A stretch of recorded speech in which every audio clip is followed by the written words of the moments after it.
கிறிஸ்துவில் மிகவும் பிரியமானவர்களே, இந்த தவ காலத்துல ஆண்டவரிடத்துல திரும்பி வருவோம். நம்முடைய கத்தோலிக்க திருச்சபை நமக்கு ஒரு வாய்ப்பை தந்திருக்கிறது. அதை பயன்படுத்துங்க. பாவத்திலிருந்து திரும்பி வா, உடல் இச்சைகளிலிருந்து திரும்பி வா. உன்னுடைய சொந்த பலத்தை நம்பிக்கொண்டு இருக்காதே. இயேசுவின் பலத்துக்காக, கடவுளுடைய பலத்துக்காக காத்திருக்க வா. ஆண்டவரிடத்துல வா. அவர் உன்னை உயர்த்துவார், உன் பாவங்களை கழுவுவார், உன்னை ஆசீர்வதித்து உயர்த்துகிற நல்ல தகப்பன் அவர். திரும்பி வா. ஊதாரி மைந்தன் திரும்பி வந்ததை போல திரும்பி வா.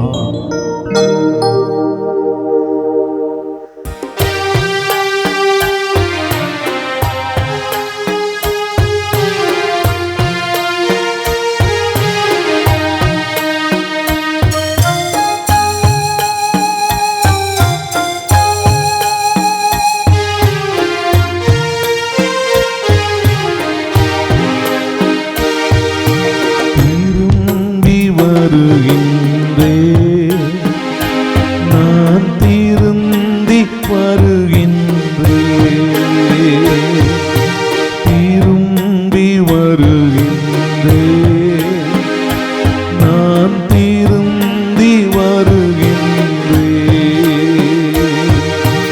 அப்பா என்னை ஏற்றுக்கொள்ளும். அப்பா என்னை அணைத்தருளும். அப்பா என்னை ஏற்றுக்கொள்ளும். அப்பா என்னை அணைத்தருளும். திரும்பி வருகின்றேன். நான் திரும்பி வருகின்றேன்.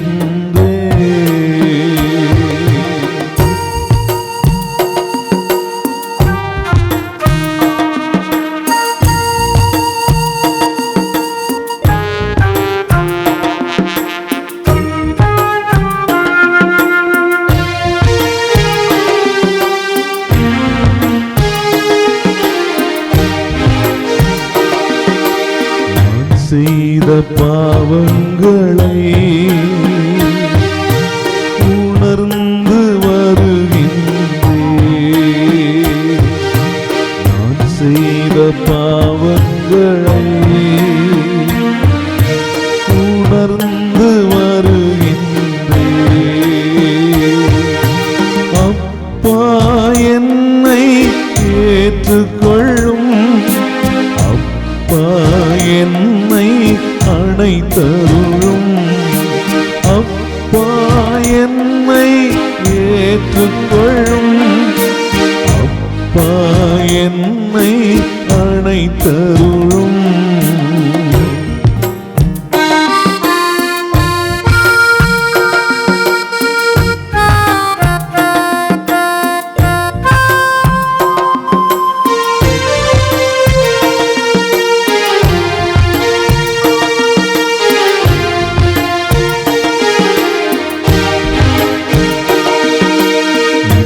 அன்பை மறந்தேனையா,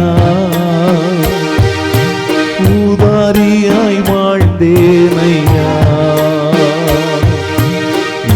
அன்பை மறந்தேனையா, ஊதாரியாய் வாழ்ந்தேனையா. அப்பா என்னை ஏற்றுக்கொள்ளும்.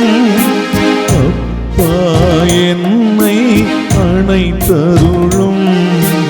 அப்பா என்னை ஏற்றுக்கொள்ளும். அப்பா என்னை அணைத்தருளும். திரும்பி வருகின்றேன். நான் திரும்பி வருகின்றேன்.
என்னை ஏற்றுக்கொள்ளும், அப்பா என்னை அணைத்தருளும். திரும்பி வருகின்றேன், நான் திரும்பி வருகின்றேன், திரும்பி வருகின்றேன், நான் திரும்பி வருகின்றேன். இசையா இசையா இசையா இசையா இசையா இசையா இசையா இசையா. இயேசுவில் அன்பிற்குரிய அருமை சகோதர சகோதரிகளே, இந்த நாளில் உங்களை சந்திப்பதிலே பெருமகிழ்ச்சி கொள்கிறேன். ஆண்டவர் இயேசு உங்களையும் உங்கள் குடும்பங்களையும் ஆசீர்வதிப்பாராக. இந்த நாளில் ஆண்டவருடைய நற்செய்தி இறை வார்த்தை நமக்கு என்னவென்று செவிமடுப்போமா? மத்தேயு எழுதிய நற்செய்தியிலே 4வது அதிகாரம் 1வது இறை வசனம் முதல் இன்று நமக்கு கொடுக்கப்படுகிறது. அக்காலத்தில் இயேசு அலகையினால் சோதிக்கப்படுவதற்காக பாலை நிலத்திற்கு தூய ஆவியால் அழைத்துச் செல்லப்பட்டார். அவர் 40 நாள் இரவும் பகலும் நோன்பிருந்தார். அதன் பின் பசியுற்றார். சோதிக்கிறவன் அவரை அணுகி, நீர் இறைமகன் என்றால் இந்த கற்கள் அப்பமாகும்படி கட்டளையிடும் என்றான். அவர் மறுமொழியாக, மனிதர் அப்பத்தினால் மட்டுமல்ல, மாறாக கடவுளின் வாய்ச்சொல் ஒவ்வொன்றாலும் வாழ்வர் என மறைநூலில் எழுதியுள்ளது என்றார். பின்னர் அலகை அவரை எருசலேம் திருநகரத்திற்கு கூட்டிச் சென்றது. கோவிலின் உயர்ந்த பகுதியில் அவரை நிறுத்தி, நீர் இறை மகன் என்றால் கீழே குதியும். கடவுள் தம்முடைய தூதருக்கு உம்மை குறித்து கட்டளையிடுவார். உமது கால் கல்லில் மோதாதபடி அவர்கள் தங்கள் கைகளில் உம்மை தாங்கிக் கொள்வார்கள் என்று மறைநூலில் எழுதியுள்ளது என்று அலகை அவரிடம் சொன்னது. இயேசு அதனிடம், உன் கடவுளாகி ஆண்டவரை சோதிக்க வேண்டாம் எனவும் எழுதியுள்ளதே என்று சொன்னார். மறுபடியும் அலகை அவரை மிக உயர்ந்த மலைக்கு கூட்டிச் சென்று உலக அரசுகள் அனைத்தையும் அவற்றின் மேன்மையையும் அவருக்கு காட்டி அவரிடம், நீர் நெடுஞ்சான் கிடையாக விழுந்து என்னை வணங்கினால் இவை அனைத்தையும் உமக்கு தருவேன் என்றது. அப்பொழுது இயேசு அதனை பார்த்து, அகன்று போ சாத்தானே, உன் கடவுளாகி ஆண்டவரை வணங்கி அவர் ஒருவருக்கே பணி செய் என்றும் மறைநூலில் எழுதியுள்ளது என்றார். பின்னர் அலகை அவரை விட்டு அகன்றது. உடனே வானதூதர் வந்து அவருக்கு பணிவிடை செய்தனர். அன்புமிக்க சகோதர சகோதரிகளே, இன்றைய நற்செய்தியில் மிகவும் ஒரு அருமையான ஒரு நிகழ்வை பார்க்கின்றோம். இயேசு 40 நாள் இரவும் பகலும் அவர் அங்கே நோன்பு இருக்கிறார். அதுவும் எங்கே? பாலை நிலத்தில் தங்குறதுக்கு இடம் இருக்காது. அங்கே வெயில் தான் இருக்கும். இரவிலே பயங்கரமான குளிர் இருக்கும். அப்போ நிம்மதியாக உறங்க முடியாது. பாதுகாப்பு இல்லாத ஒரு நிலை, தனிமையான ஒரு இடம். இதுதான் பாலைவன அனுபவம். எதுவும் அத்தியாவசிய பொருட்கள் கிடைக்காது. இப்படிப்பட்ட ஒரு இடத்திலே அவர் 40 நாள் இரவும் பகலும் நோன்பு இருந்தார். அதன் காரணமாகத்தான் இன்று நாமும் 40 நாள் நம்முடைய தவ காலத்தை அனுசரிக்கிறோம். இயேசு 40 நாட்கள் அவர் தன்னையே தயாரித்தார். நாமும் 40 நாட்கள் நம்மையே தயாரித்து கொள்கிறோம். அன்பார்ந்தவர்களே, இது ஒரு 40 நாள் என்பது ஒரு கணக்காக இருந்தாலும் மற்றொரு காரியம் இதில் பார்க்கிறோம். இயேசு தூய ஆவியால் பாலை நிலத்திற்கு வழி நடத்தப்பட்டார். எதற்காக என்று நற்செய்தியாளர் மத்தேயு அந்த முதல் வசனத்திலே சொல்லுகிறார். அவர் சாத்தானால் சோதிக்கும்படியாக அங்கே வழி நடத்தப்பட்டார். பாருங்க, இயேசு தூய ஆவியால் வழி நடத்தப்பட்டது எதற்காக? சாத்தானால் சோதிக்கப்பட. என்னங்க இது?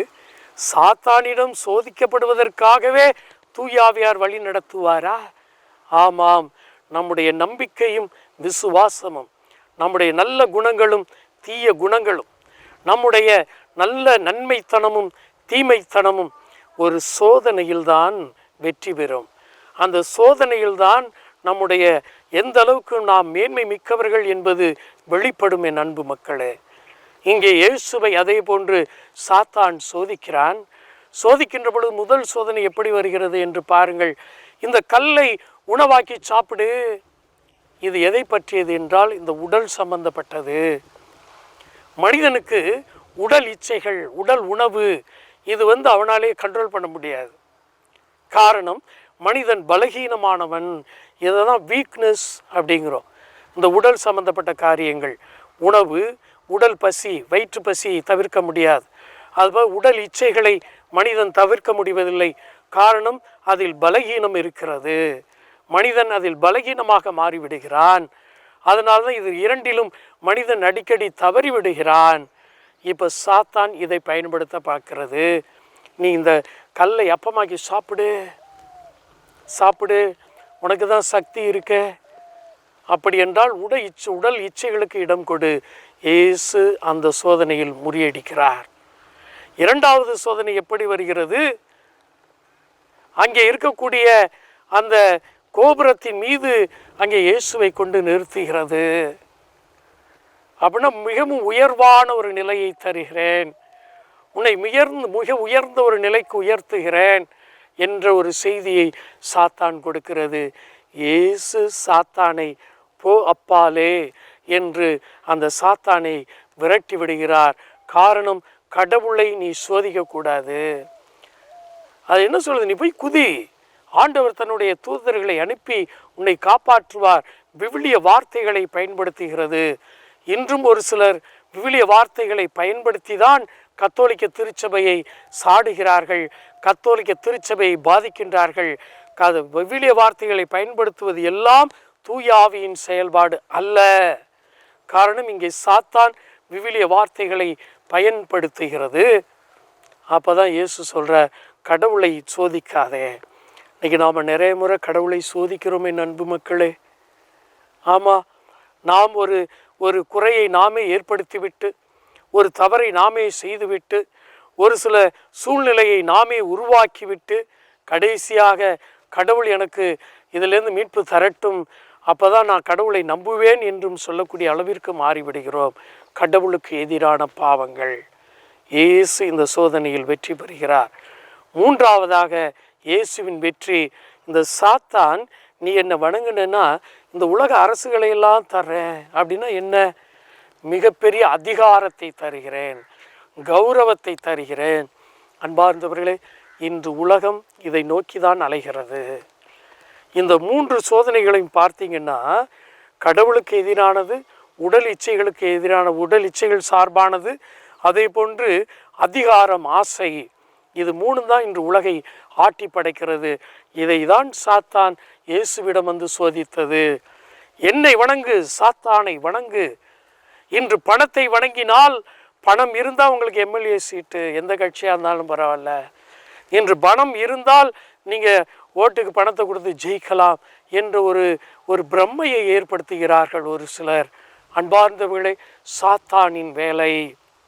இதை தான் இயேசு ஆண்டவர்கிட்ட சாத்தான் சொல்லுது, நீ என்னை வணங்கு, இந்த உலகம் சார்ந்த காரியங்களை வணங்கு, அப்போ நான் அந்த நாடு முழுவதையும் உனக்கு தர்றேன், அதிகாரத்தை தருகிறேன். இன்றைக்கி ஒரு சிலருக்கு இது என்ன கட்சி, ஏன் அங்கே போகிறேங்கிறது இல்லை, எனக்கு ஒரு ரெக்கக்னேஷன் கிடைக்குதா, எனக்கு ஒரு போஸ்டிங் போட்டிருக்காங்களா, உடனே நான் அந்த கட்சிக்கு போயிடுறேன். அன்பு மக்களே, இதை தான் சாத்தான் இயேசுவிடம் சோதித்தது. இயேசுவிடம் சோதித்தது. உங்கள் தலைவர் இயேசு மட்டும்தான். இந்த உலகில் இருப்பவர்கள் உங்கள் தலைவர்கள் அல்ல, நமது தலைவர்கள் அல்ல. இயேசு மட்டுமே நம்முடைய தலைவர். இயேசு யாரை விரும்புகிறாரோ அவரை தான் மேலே கொண்டு வருவார். எனவே என் அன்பு மக்களே, நீங்கள் பதவிக்காகவும் பணத்திற்காகவும் உடல் இச்சைகளுக்காகவும் உடல் சார்ந்த சுகமான காரியங்களுக்காகவும் அலைய வேண்டாம். அதற்காக கடவுளை சோதிக்க வேண்டாம். இறைவன் நம்மோடு இருந்து நம்மை ஆசீர்வதிப்பார். ஆமென். God bless you all. ஆமென். சங்கீதம் 105:8 படிங்கப்பா. அவர் தமது உடன்படிக்கையை என்றென்றும் நினைவில் கொள்கிறார். 1000 தலைமுறைக்கென தாம் அளித்த வாக்குறுதியை நினைவு கூறுகிறார். ஆமென். சொல்லுங்க அல்லேலூயா. பக்கத்துல கை கூடி சொல்லுங்க. எத்தனை தலைமுறை? எத்தனை தலைமுறை? 1000 தலைமுறைக்கு அவர் என்ன செய்யறாராம்? அதை நினைவு கூறுகிறார். என் பிள்ளைக்கு நான் கொடுத்துட்டேன் இந்த வாக்கு தத்தத்தை, என் மகனுக்கு இந்த வாக்கு தத்தத்தை நான் கொடுத்துட்டேன். Price the Lord. ஒரு அம்மா என் அழகா சொன்னாங்க, பிரதர் நான் முத என் வாழ்க்கையில ஏசப்பா என்னை தொட்டார். என்னை தொட்ட பொழுது நான் ஒரு பெரிய ஒரு ஏழ்மை நிலைமையில இருந்தேன். என் வீட்டுக்காரர் ஒரு குடிகாரரு, என் வீட்டோட சூழ்நிலை தரித்திரம், எனக்கு பிள்ளைகள்லாம் தரித்திரத்துல கிடந்தாங்க. ஆனா ஆண்டவர் சொன்னாரு, நான் உன்னையும் உன் பிள்ளைகளையும் ஆசீர்வதிப்பேன். அல்லேலூயா. Praise the Lord. உன் பிள்ளைகள் மேலானவர்களாக இருப்பாங்க, உயர்வாங்கன்னு அந்த நாள் தியானத்தில் எனக்கு ஒரு செய்தியின் வழியாக ஆண்டவர் பேசினார். அல்லேலூயா. ஆனா என் மனசுல தோணுச்சு, நான் என் வீட்டுக்காரன் யாரு? ஒரு பக்கா குடிகாரன். நானே ஒரு தரித்திரத்துல கிடக்கிறேன். என் வாழ்க்கை உயருமா? என் வாழ்க்கையே உயர போறதில்ல, இதுல என் பிள்ளைங்க வாழ்க்கை உயருமான்னு நான் கேள்வியோட தான் அன்னைக்கு நான் அந்த தியானத்தை முடிச்சு போனேன். ஆனா இந்த 20 ஆண்டுகள் நான் பயணம் செய்த காலத்தை நான் திரும்பி பார்க்கிறேன். அன்னைக்கு தேவன் சொன்னதும் இன்னைக்கு என் வாழ்க்கையில நடந்திருக்கிறதும், அவர் வாக்கு தத்தத்தில் மாறாதவர். அல்லேலூயா. ஒரு ஓலை குடிசையில தான் அந்த காலம் எனக்கு இருந்தது. ஆனா இன்னைக்கு என் கணவர் குடிப்பழக்கத்தை எப்படி விட்டார்னே அவருக்கே தெரியாது. எனக்கே இன்னைக்கு வர ஒரு ஆச்சரியம். எந்த ட்ரீட்மெண்டோ எந்த காரியம் இல்ல, அவர் குடிப்பழக்கத்தை விட்டாரு. Price the Lord. என்னுடைய கணவரை ஆண்டவர் ஆசீர்வதித்தார், எங்களை ஆசீர்வதித்தார். என் பிள்ளைங்க நல்லா படித்தாங்க. எல்லாவற்றையும் கணவருக்கும் என் பிள்ளைகளுக்கும் ஆண்டவர் செய்ய வேண்டியதை செய்தார். இன்னைக்கு எல்லாம் செட்டில்மெண்ட் ஆகி நாங்கள் ஆசீர்வாதமாய் வாழ்ந்து கொண்டிருக்கிறோம். தேவன் சொன்னது சொன்னபடியே நடக்கும். அல்லேலூயா. இன்னைக்கு உங்களை அவர் நினைவு கூறுகிறார். தங்கச்சி, உங்களை ஆண்டவர் நினைவு கூறுகிறார். உன்னை ஆண்டவர் நினைவு கூறுகிறார். Price the Lord. உனக்குள்ள ஒரு கேள்வி எல்லாம் இருக்குது. அல்லேலூயா. இந்த கேள்வி எல்லாம் மாறும். ஆமென். சொல்லுங்க அல்லேலூயா. நமக்குள்ள நிறைய கஷ்டங்கள் இருக்கு, நிறைய பாரங்கள் இருக்கும். தவறான சில முடிவுகள் எடுத்துட்டோமோ, நம்ம வாழ்க்கையில இப்படியே தான் இருப்போமோ அப்படிங்கிற ஒரு கேள்வி எல்லாம் நமக்குள்ள இருக்கிறது. அல்லேலூயா. ஆனா இன்னைக்கு நீ சொல்லு, எனக்கு வாக்கு தத்தம் தந்தவர் அதை நிறைவேற்ற வல்லவர். எனக்கு வாக்கு தத்தம் தந்தவர் அதை நிறைவேற்ற, எனக்கு வாக்கு தத்தம் தந்தவர் அதை நிறைவேற்ற. நீ எடுக்கிற முடிவில்ல, அவர் உன்னை முடிவை மாற்ற அவர் உன்னை நினைக்கிறார். அவர் நினைவு கூறுகிறார். அவருடைய வல்லமை உங்க மேல இறங்கி வரும். Price the Lord.